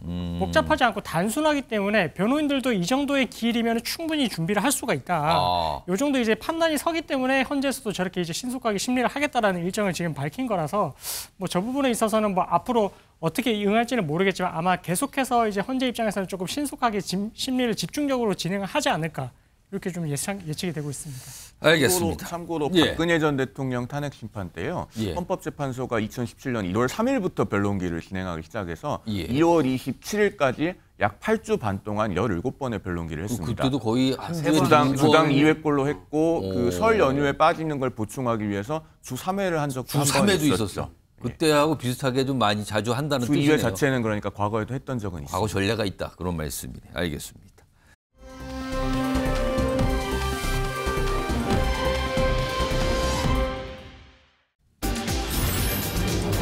실탄 5만 발. 계엄령 선포됐을 당시 상황을 말하는 것 같죠? 실탄 5만 발이 준비된 상태다. 이게 최근에 공개가 됐죠? 김용현 전 국방장관의 공소장 내용들이 좀 많이 알려지고 있어요, 이게. 이 내용이 처음에 검찰에서 작성했지만 이제 국회를 통해서 내용들이 조금씩 알려졌거든요. 일단 주요 내용 좀 볼까요? 이겁니다. 공소장의 내용이 여러 가지 나오는데 일단 이 공소장이니까 김용현 전 장관 아래쪽이죠? 김용현 전 장관이 피고인이에요. 이 피고인을 다룬 공소장이란 말이에요. 근데 여기는 124차례 이름이 언급이 되는데 이 공소장에 윤석열 대통령 이름이 141차례 더 많이 언급이 된다는 겁니다. 지금요. 이 공소장에. 그래서 일각에서는 이게 사실상 윤석열 대통령 공소장 아니냐 지금 이게. 뭐 이런 비유까지 판단까지 나오는데 담긴 내용이 여러 가지인데 그중에 중요하게 눈길 잡는 거는 이재명 민주당 대표 등 주요 인사 체포조를 운영했다는 부분. 그리고 선관위 서버 탈취를 시도했다는 부분. 이런 게 공소장 내용에 담겨 있다고 합니다. 이동학 전 최고위원. 윤석열 대통령 이름이 더 많이 언급됐다. 김용현 전 장관. 이거 어떻게 봐야 됩니까? 아무래도 수계다 보니까 이름이 많이 나올 수밖에 없다라고 생각이 들고요. 그다음에 지금 사령관들부터 해가지고 지금 거의 수계에 준하는 사람들이 다 잡혀가지 않았습니까? 그 사람들이 이구동성으로 지금 이야기를 합니다. 윤석열 대통령으로부터 지시를 받았다. 그리고 이제 김용현 전 국방부 장관이 이 일을 그르치고 난 다음에 본인들의 입장에서 일을 그르치고 난 다음에 그 벙커에서 마지막에 뭐라고 얘기하냐면 윤석열 대통령의 지시로 이루어진 우리 이 계엄이 거기서 중과부적이란 말을 합니다. 인원이 부족해서 우리가 밀렸다. 이런 얘기를 합니다. 근데 그 앞대목을 주목해야 돼요. 윤석열 대통령의 지시로 이루어진 이 계엄이라고 얘기를 합니다. 예. 그렇기 때문에 총체적으로는 결국 윤석열을 향할 수밖에 없는 지금 구조가 완성되어 있는 것이고요. 그다음에 당시에 굉장히 구체적으로 누군가를 체포하자. 이런 얘기가 있지 않았습니까? 특히나 야당 대표는 이재명 대표, 그다음에 국회의장이었던 우원식 국회의장, 그다음에 여당 대표였던 한동훈 대표까지 있습니다. 예. 그래서 먼저 잡아야 된다라는 얘기까지도 저 공소 요지 사실에 다 들어있는 내용입니다. 근데 저것은 한 사람만 진술을 한 것은 아니고요. 여러 사람이 여러 차례 진술을 한 것이고 특히나 윤석열 대통령이 직접 국방부 장관에게뿐만 아니라 사령관들에게도 직접 전화했던 사실들이 두세 차례 다 드러난 겁니다. 그렇기 때문에 저것은 김용현 장관뿐만 아니라 윤석열 대통령을 향하고 있는 이 수사의 최종 목적지가 그대로 드러나고 있는 것이 아닌가 이렇게 생각하고요. 지금 국민의힘에서 자꾸 저렇게 내란 수괴범이 어찌 보면 이거를 부인할 수 없을 정도의 상황까지 왔는데도 불구하고 이것을 계속 모면해 보려고 다른 행동을 취하는 이 자체가 저는 굉장히 이 국민들의 인식 속에서는 굉장히 많이 멀어지게 될 것 같다는 생각이 들고 적어도 민주공화정을 함께 하려고 한다면 국회를 군홧발로 짓밟은 이런 행동에 대해서는 그 누구도 국민의힘의 이 1호 이 당원이라고 해서 계속 감쌀 것이 안 된다라고 생각을 하고요. 지금이라도 자세를 바로 앉으시라 이런 말씀 드립니다. 이 공소장에는 그때 당시에 실탄이 거기 있었다. 뭐 이런 얘기까지 나와 있다고 그러죠. 화면을 좀 정리해 보겠습니다. 김용현 전 국방장관 공소장에 계엄군에 동원된 실탄은 5만 7천여 발. 5만 7천여 발이니까 양이 좀 됩니다. 이런 게 공소에 적혀 있었고 이게 여러 가지 좀 주문을 받았는데 그런데 앞서서 윤 대통령이 지난달 12일에 대국민담화를 또 한 번 발표한 적이 있었는데 거기에는 이런 얘기를 꺼냈어요. 질서 유지에 필요한 소수 병력만 투입하고 실무장은 하지 말라고 했다. 제가 실무장하라고 한 적 없습니다. 약간 이런 부분을 강조하죠. 그리고 또 윤석열 대통령 측에서는요. 이 실탄 관련된 발언 그리고 뭐 지시했다는 발언에 대해서 군사령관들 진술은 거짓이다. 지금 구속된 군사령관들 많잖아요. 근데 거짓말을 하고 있는 거다. 또 이렇게 반박을 합니다. 자, 그럼요. 관련된 목소리가 있습니다. 들어보시죠. 질서 유지에 필요한 소수의 병력만 투입하고 실무장은 하지 말고 병력을 국회에 투입한 이유도 국회를 해산시키거나 기능을 마비시키려는 것이 아님은 자명합니다. 300명 미만의 실무장하지 않은 병력으로 그 넓은 국회 공간을 상당 기간 장악할 수 없는 것입니다. 자, 이렇게 얘기했고요. 윤석열 대통령 변호인 측에서는 사령관들이 지금 거짓말하는 거다. 여러 가지 내용이 있어요. 특히 이 지시했다는 부분, 끌어내라, 이런 걸 지시했다는 내용 부분과 함께 이 실탄 부분도 좀 주목받고 있는데 이거 분명히 한쪽은 거짓말하고 있는 거 아닙니까? 저 실무장이라든가 그다음에 정치인 체포조 여부라든가 이런 것에 관해서 군, 경, 그리고 국정원 이렇게 세 가지 경로에서 나온 진술들이 대체로 일치하고 있지 않습니까? 그리고 윤 대통령의 입장만 그것과 동떨어져 있어요. 그러면 상식적으로 생각해 봤을 때 어느 쪽이 더 사실에 가깝겠는가? 이건 판단하기가 그렇게 어렵지 않은 문제라고 생각합니다. 그리고 아까 조금 전에 우리가 그 국회 본청 안에 무장한 군인들이 들어가는 영상을 보셨는데 그때 사실 각 언론사마다 저 현장에 기자들이 있었어요. 그리고 저 본청 2층에 군인들이 이렇게 밀고 들어올 때 거기서 그 KBS 파란색 천이 덮여 있는 탁자를 밀어서 거길 막고 이런 걸 할 때 그 뒤에서 많은 기자들이 자신의 안전이 위험해지는 것을 감수해가면서 다 촬영을 하고 했습니다. 그 현장에서 증인이 되었던 기자들이 있는데 저 국회 본청에서의 상황을 뭔가 호도하고 두둔하려고 했을 때 과연 언론에서 어떻게 보겠습니까? 그런 부분들을 생각해 보면은 정말 사리에 맞지 않게 저 당시의 상황에 대해서 그 진실을 덮으려고 하는 그런 시도는 어떠한 방법으로도 저는 적당하지 않다, 부당하다라는 말씀을 꼭 드리고 싶습니다. 이경민 변호사는 이 부분, 지시했는가 부분, 실탄 부분, 이거 일단 이게 재판에 넘어가면 진실 여부를 또 따져볼 거 아니에요, 재판에서. 이거 어떻게 좀 공방이 진행됩니까? 이런 경우는 재판에서. 이게 어쨌든 그때 당시에 지시를 받은 사람은 이제 지시를 받았다라는 내용을 진술을 했을 것이고요. 예. 그리고 이제 뭐 지시를 한 사람 같은 경우는 지시를 그런 식으로 하지 않았다 이렇게 이제 진술을 하게 되는데 지금 공소장 내용에 사실 이렇게 기재가 되어 있는 것은 뭐 만약에 이제 윤 대통령이 이 부분에 있어서 조사를 받았다라고 하면 이 부분에 대해서 1차적으로 수사기관에서 아마 사실관계를 좀 판단을 했을 거거든요. 예. 그랬으면 공소장 내용이 지금하고는 조금 달랐을 수도 있습니다. 근데 어쨌든 지금 상태에서는 조사를 받지 않은 상태이고 관련자들, 군 수뇌부들의 이제 진술만 나오다 보니까 어쨌든 그런 진술을 종합을 했을 때 이 군 수뇌부들이 이런 부분들에 대해서 진술의 신빙성이 있는지 그럼 이 위치에서 거짓말을 할 이유가 있는지 뭐 이런 부분들을 종합적으로 이제 따져서 아마 이제 공소장을 작성을 했을 것이고 그런 부분들을 토대로 해서 이제 재판에서 넘어가서 뭐 증인 신문을 하고 반대 신문권을 행사를 하고 했을 때 과연 이 증인들의 진술의 신빙성이 있는지 그런 부분들까지 종합적으로 검토를 해서 이 부분에 대해서 유죄가 인정되는지 판단을 하게 될 것 같고요. 예. 그 과정에서 뭔가 이 부분에 대한 진술의 신빙성을 다할 수 있는 뭐 객관적인 증거 자료들 예. 예를 들어서 이제 우리가 뭐 국회에 들어가는 이제 그런 군사들의 모습들, 계엄군의 모습들, 그 다음에 이제 이런 부분들에 지시를 했다라고 볼 수 있는 뭐 그런 자료들이 있다라고 할 것 같으면 예. 그런 부분들까지도 이 증언들까지 종합을 해서 신빙성이 있는지 일치하는지 이런 부분들까지 검토를 해가지고 이 혐의가 있는지 여부를 판단을 하게 될 것 같습니다. 그리고 또 한 가지 윤석열 대통령 탄핵 심판에서 김용현 전 장관의 이 공소장 그리고 공소에 담긴 이 내용이 자료가 됩니까? 이걸 어떻게 이게 쓰임새가 있습니까? 탄핵 심판에서? 일단은 탄핵 심판 그 재판부에서 어쨌든 이 부분에 대한 재판 기록들에 대해서 문서 송부 촉탁을 해서 이제 채택을 했기 때문에 예. 이런 부분들이 이제 다 이제 넘어오긴 할 거거든요.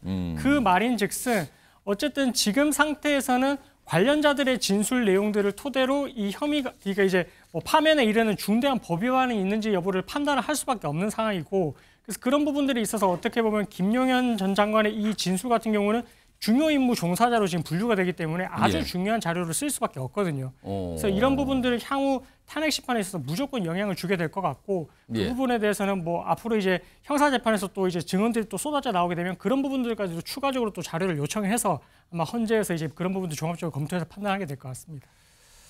자, 상황이 뭐 이렇게 가고 있습니다. 지금 속보가 하나 들어왔네요. 자, 공조본입니다. 공조본이면은 공수처가 포함이 돼서 경찰하고 국방부 조사부가 꾸린 그 공동 조사본부를 말하는 건데 윤석열 대통령 체포영장 기한 연장 영장 재청구. 그러니까 이게 말이 어려운데 윤석열 대통령 체포영장 기한 연장 영장을 재청구했다. 그러니까 기한을 연장한다고 신청했다는 거죠. 그거 보면 간단하게. 그 다음 보겠습니다. 자, 그리고요. 서부지법에 재청구했답니다.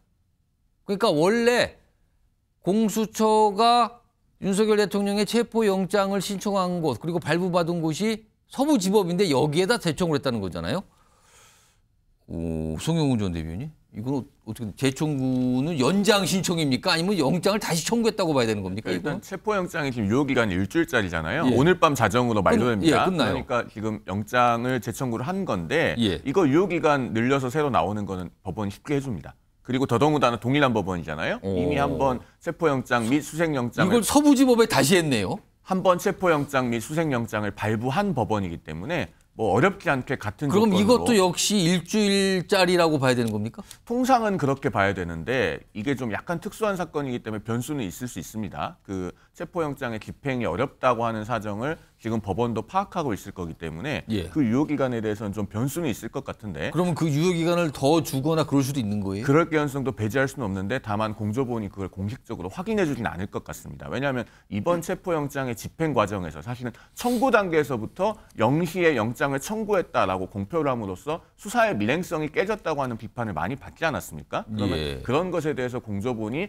다시 한번 스스로 좀 돌아보는 과정을 거쳤다고 한다면은 이번에는 유효기간을 공표 안 할 가능성이 있겠죠. 그리고 공조본이 영장을 청구했다고 하는 것은 여전히 지금 공수처는 사건 자체를 경찰에 넘기거나 혹은 검찰로 재이첩하거나 이럴 의사는 없는 것으로 보여요. 예. 그 주체를 봤을 때. 그러면은 여전히 이제 남는 부분은 경찰의 이 체포영장의 집행을 전적으로 일임하는 것이 가능하냐. 이 부분은 법적으로는 좀 문제가 있다고 보여지거든요. 그러니까 경찰의 협조를 받을 수는 있지만 최종적인 체포 행위는 공수처 검사나 공수처 수사관이 해야 되는 겁니다. 이걸 경찰에 전적으로 일임하는 경우에는 절차상의 문제가 있을 수 있기 때문에 공조본에서도 이 부분에 대해서는 영장을 받고 나면은 면밀한 검토를 해야 되지 않을까 하는 생각이 듭니다. 이경규 변호사 지금 공조본으로 나왔거든요. 그러면은 1차 체포영장 청구 발부 집행 그때하고 똑같은 사항은 여전히 유지되는 걸로 봐야 되는 겁니까? 그렇습니다. 윤 대통령 측에서 사실 이 영장에 대한 위법성과 관련해서 이의 신청을 했지 않습니까? 예. 근데 그게 이제 기각이 됐다라는 말은 일단 1차적으로 법원에서는 이 영장이 지금 발부된 데 있어서 문제가 없다라는 판단을 해준 것입니다. 예. 그런데 이제 영장 집행에 있어서 공수처가 사실 이제 역할을 제대로 못했기 때문에 이 부분에 있어서 이제 그 영장 집행을 뭐 일임을 하는데 문제가 발생을 하고 그래서 사건 이첩을 해야 되는 이런 목소리가 나오기는 했지만 그걸 일단 배제를 해놓고 공수처에서 계속해서 끌고 가겠다라는 지금 의지를 보여준 것이고 그 연장선상에서 지금 서부지법에 영장을 청구해서 다시 한번 체포영장을 받았다는 말은 일단은 구속영장으로 바로 가지는 않았다는 의미거든요. 그러니까 구속영장 청구를 하는 데 있어서는 아마 공수처 입장에서도 조금 뭔가 불안감도 있었을 것 같습니다. 왜냐하면 이제 체포영장보다는 조금 더 요건이 엄격하기 때문에요.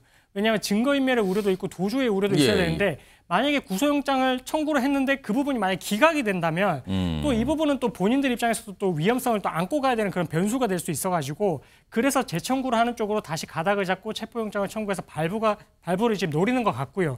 그래서 그걸 토대로 해서 이제 집행을 다시 나아갈 텐데 송영훈 대변인 말씀하셨던 것처럼 일단은 뭐 기한이 어느 정도 될 때까지는 모르겠지만 적어도 일주일보다는 조금 더 이제 더 길어지지 않을까. 그런데 그러면 지금까지 윤석열 대통령 측에서 문제 삼은 거는 달라진 게 없잖아요. 이것도 서부지법에서 또 받게 되는 거고요. 만약에 또 판단받게 되는 거고 사실상 거기에 수사 주체는 공수처잖아요. 그러면 똑같은 상황이니까 지금하고 그냥? 그렇습니다. 근데 집행의 모양새에 있어서는 아까 이제 뭐 경찰이 계속해서 이제 특수 공무집행 방해로 바로 이제 현행법 체포를 해서 진행을 하겠다라고 하니까 아마 집행의 모양에 있어서는 조금 더 이제 좀 타이트하게 좀 진행이 될 가능성이 있어 보입니다. 그래도 그 집행 자체는 경찰이 전담하는 게 아니라 공수처와 경찰이 협조를 해서 또 집행하는 거 아닙니까? 그렇습니다. 주체는 어쨌든 공수처로 지금 갈 수밖에 없는 그러면 상황인 것 1차 같습니다. 집행 때와 상황은 똑같은데 기간만 또 연장이 된다 이 의미입니까? 그렇습니다. 그렇게 해서 아마 진행이 되지 않을까. 그렇군요. 지금 일단 속보로 들어와서 전해드렸습니다.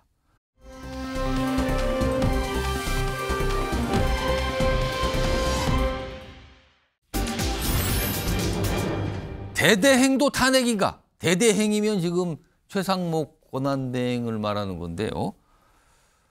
우선 오늘 최상목 권한대 뭐 최근 여러 가지 일정들이 있어요. 외교 관련 일정도 있고요. 일단 그 모습부터 확인해 보죠.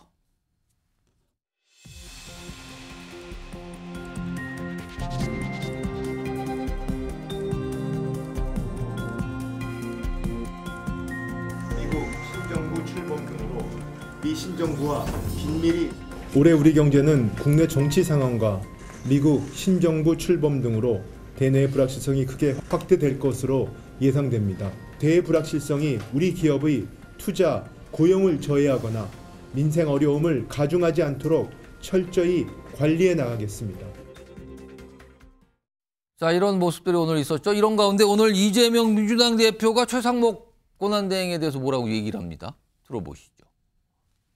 이 사태를 수습할 책임이 있는 직무대행, 대통령 직무대행이 역시 똑같은 질서 유지 책임을 다하는 게 아니라 질서 파괴 행위를 하고 있는 것 같습니다. 심각하게 이 대통령 직무대행의 이런 질서 파괴 행위, 제2 내란 행위에 대해서 우리가 엄정하게 책임을 물어야 되지 않을까 하는 생각이 들었습니다. 이동학 전 최고위원, 지금 이재명 당대표의 당 장악력 이런 걸 좀 감안하면 저 정도 얘기하면은 최상목 권한대행 탄핵 소추로 가는 겁니까? 탄핵까지는 아마 쉽게 가지는 못할 겁니다. 근데 지금 뭐 책임 물어야 된다는 건데 그럼 뭡니까 이게 무슨 긴장 뜻입니까? 상태는 계속해서 유지되어야 된다는 뜻으로 저는 읽힙니다. 왜냐하면 지금 최상목 경제부총리가 권한 대행을 하고 있습니다. 그런데 지금 내란의 수괴범이라고 이미 우리 그 공소 사실 요지에 다 나오지 않았습니까? 이 내란의 어떤 수괴라고 봄이 이제 상당하다라고 하는 게 나와 있고 그 다음에 또 하나 이 헌법을 수호할 만한 의지가 보이지 않는다. 그 다음에 증거를 인멸할 우려가 상당하다. 이 세 가지가 지금 체포영장 핵심입니다. 그런데 이것을 계속해서 지금 놔둔다라고 했을 때는 계속해서 문제가 될 수밖에 없고요. 지금 최상목 경제부총리가 얘기하는 대외경제 불확실성 이것이 계속해서 갈 수밖에 없는 겁니다. 그러니까 본인이 이것을 빠르게 결정을 내릴 수 있는 그 위치에 있습니다. 왜냐하면 경호처에 대해서 충분히 협조해라. 왜냐하면 예. 이것은 국가의 어떤 사법부가 이 결론을 내려가지고 영장 집행을 허가한 것인데 이 부분에 대해서 오히려 맞서도록 오히려 경찰의 무슨 배기대대를 다시 보충해서 이 경찰의 어떤 그 도움에 대해서 한번 검토를 해봐라라고 거꾸로 지금 내란범을 비호하는 듯한 지금 행동을 하고 있지 않습니까? 그런 지점에서 야당에서는 당연히 이 지점에 대해서 지적을 할 수가 있고 그 지적도 그냥 한두 명이 하는 것이 아니라 이것은 굉장히 큰 무게감이 있다라고 하는 것으로 당대표께서 하신 것이 아닌가 싶습니다. 이와 관련해서 요즘 당의 분위기를 설명한 목소리가 있는데 화면으로 좀 보겠습니다. 이제 민주당에서 나온 설명 중에 하나입니다. 윤종국 민주당 원내대변인이요. 최상목 어제 의원총회에 의원총회입니다. 최상목 대행을 탄핵해야 하는 것 아니냐는 개별 의원들의 발언이 많이 있었다. 일단 분위기가 그렇다는 거예요. 다만 당 공식 의견으로는 채택하지 않았다. 이런 상황에서 오늘 이재명 대표가 책임 물어야 된다는 얘기를 꺼내놨어요. 그러자 당내 일각에서 또 이런 목소리가 나옵니다. 보시죠. 다음 보겠습니다. 박주원 의원인데요. 민주당에서 최상목 권한대행 탄핵을 얘기하는 건 성급하다. 최 권한대행이 헌법재판관 2명 임명한 것은 인정해줘야 된다. 이런 반응도 나왔네요. 송영문 전 의원님 어떻게 보십니까? 그러니까 저런 이재명 대표의 발언은요. 이재명 대표의 평소 그 정치 습관이 그대로 다시 나타난 겁니다. 겁박 정치를 또다시 하고 있는 것이거든요. 그러니까 결국에는 민주당이 원하는 대로 말을 들어주지 않으면 전부 다 국회의원들 줄탄핵하겠다는 거예요. 그런 얘기를 민주당 노종면 원내대변인부터 시작해서 뭐 공공연하게 하고 있지 않습니까? 제가 민주당에 좀 간곡하게 부탁드리고 싶은 것은 어차피 민주당은 제가 말려도 결국에는 줄탄핵을 할 것 같은데 지정생존자가 누군지는 지금부터 좀 정해놓고 하면 좋겠습니다. 어느 장관 한 명만큼은 이 사람은 대통령 권한대행 해야 되니까 꼭 탄핵하지 않는 것으로 국민 앞에 좀 공언하고 약속하시고 그다음에 뭘 하든지 말든지 하시고요. 그다음에 최상목 권한대행에 대해서까지도 자꾸 무슨 내란범인이 뭐니 운운합니다. 어제 공개된 김용현 전 국방장관에 대한 공소장 보셨겠지만 거기 보면은 윤 대통령이 계엄을 선포하려고 할 때 국무회의의 성원이 갖춰지기 전에 윤 대통령에 가서 간곡하게 뜯어 말린 3명의 국무위원이 있습니다. 한덕수 국무총리, 조태열 외교장관, 그리고 나머지 한 명이 바로 이 최상목 권한대행, 최상목 경제부총리입니다. 그러면 도대체 이분에 대해서 무슨 근거를 가지고 내란범 운운하는 건가요? 그러니까 아무한테나 갔다가 내란이라고 자꾸 딱지를 붙입니다. 이런 식으로 정치를 하고 계속 탄핵 소출하겠다고 겁박을 하면요. 정말 국민적인 역풍이 강하게 불 겁니다. 아까 우리가 앞부분에서 그 여론조사 그래픽 보지 않으셨습니까? 국민의힘 정당 지지율이 오르고 있는데 이거 솔직히 말씀드려서 국민의힘이 잘해서 오르고 있는 것 아니에요. 민주당이 이렇게 겁박 정치, 줄탄핵, 딱지 붙이기를 하고 있기 때문에 그 반작용으로 지지율의 변화가 생긴 겁니다. 이경윤 변호사, 뭐 시간이 한 1분 조금 못 남았는데 최상목 권한대행, 대통령 권한대행, 대대행입니다. 대통령 경호처에 대한 지휘권, 지시권이 있는 겁니까? 없는 겁니까? 이거 가지고도 여러 가지 얘기가 나오던데요. 일단 정부조직법에 보면은 이제 중앙행정기관의 장을 대통령이 어쨌든 그 권한을 통할을 할 수 있는 그런 이제 명문 규정이 나와 있기 때문에 지금 권한대행의 대행이라고 하지만 어쨌든 대통령의 권한대행이기 때문에 이 부분에 있어서는 사실 이제 경호처에 이런 지시를 할 수가 있는 걸로 해석이 될 것 같습니다.